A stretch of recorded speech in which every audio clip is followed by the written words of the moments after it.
இன்றைக்கு தெளிவான முடிவுகளை மேற்கொண்டுதான் நேற்றைய தினம் சட்டமன்ற உறுப்பினருடைய பதவியை ராஜினாமா செய்துவிட்டு இன்றைக்கு கழகத்திலே தமிழக வெற்றி கழகத்தில் நான் இணைந்திருக்கிறேன். ஏன் இங்கே இணைந்தார்கள் என்ற ஒரு கேள்வி கூட கேட்கக்கூடும். இதற்கு காரணங்கள் இருக்கிறது.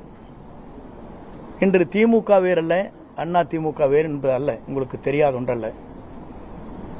இரண்டும் ஒன்றாக இணைந்துதான் பயணங்களை மேற்கொண்டு வருகிறார் என்பதை நாடறிந்து கொண்ட ஒன்றாக இருக்கிறது. இதை ஊடக நண்பர்களுக்கு நன்றாக தெரியும். ஏனென்று சொன்னால், நாட்டில் நடைபெறுகிற நிகழ்ச்சி தேர்தல் களத்தில் இருக்கின்ற போது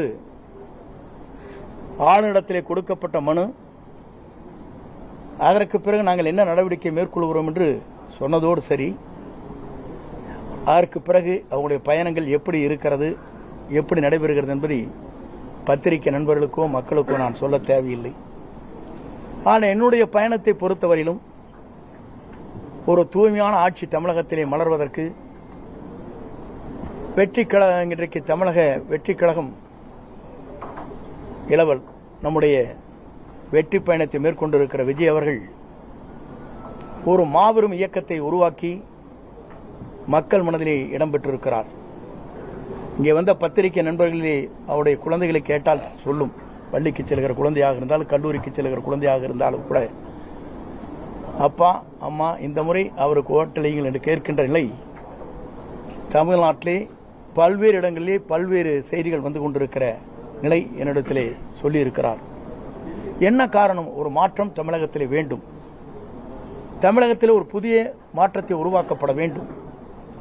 தமிழகத்திலே இவர்கள் மட்டும்தான் ஆள வேண்டுமா? ஏன் ஒருவர் மற்றவர் நல்ல புனித ஆட்சியை நடத்துவதற்கு, ஒரு தூய்மையான ஆட்சியை நடத்துவதற்கு ஒருவர் தேவை என்ற எண்ணம் மக்கள் மனதிலே நிறைந்திருக்கிறது என்பதுதான் இந்த தமிழகம் வெற்றி கழகம் இன்றைக்கு பயணத்தை மேற்கொள்கிற போது அது வெற்றி பயணமாக நடைபெற்றுக் கொண்டிருக்கிறது. குறிப்பாக இதை நான் சொல்வதற்கு காரணம், எல்லா நாடுகளிலும் எல்லா மாநிலங்களிலும் பல்வேறு மாற்றங்கள் உருவாகி கொண்டிருக்கிறது. டெல்லியை எடுத்துக்கொண்டாலும் கூட 2 கட்சிகள் தான் பெரிய கட்சி என்கிற போது அன்றைக்கு மாற்றங்கள் உருவாக்கப்பட்டது. ஆம் ஆத்மா வந்தது, ஆம் ஆத்மா சொன்னது. அதே நேரத்தில் பஞ்சாபிலே கூட காங்கிரஸ் 2 கட்சிகள் போட்டி போட்டுக் கொண்டிருக்கிற போது இடையிலே மற்றொரு கட்சி அங்கே வருகின்ற வாய்ப்பு அங்கே உருவாக்கப்பட்டது. இதையெல்லாம் நான் எதற்காக சொல்லுவேன் சொன்னால், மக்கள் மாற்றத்தை விரும்புகிறார்கள்.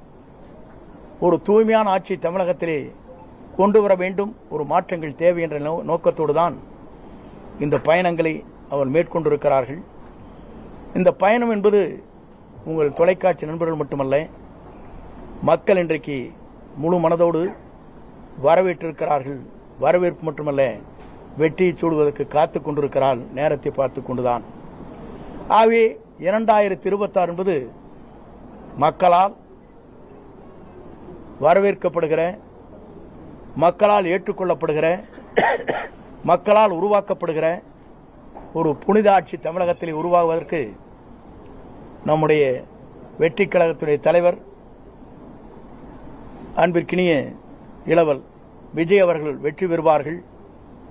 2026 மக்களால் மாபெரும் புரட்சி உருவாகி வெற்றி என்ற இலக்கை அவர் எட்டுவார் என்பதை மட்டும் நான் இந்த நேரத்திலே உங்களுக்கு பணிவன்போடு தெரிவித்து, வருகின்றிருக்கிற தொலைக்காட்சி நண்பர்கள், ஊடக நண்பர்களுக்கு என் வாழ்த்துக்களையும் நன்றியும் பாராட்டுதலையும் தெரிவித்துக் கொள்கிறேன். நன்றி, வணக்கம்.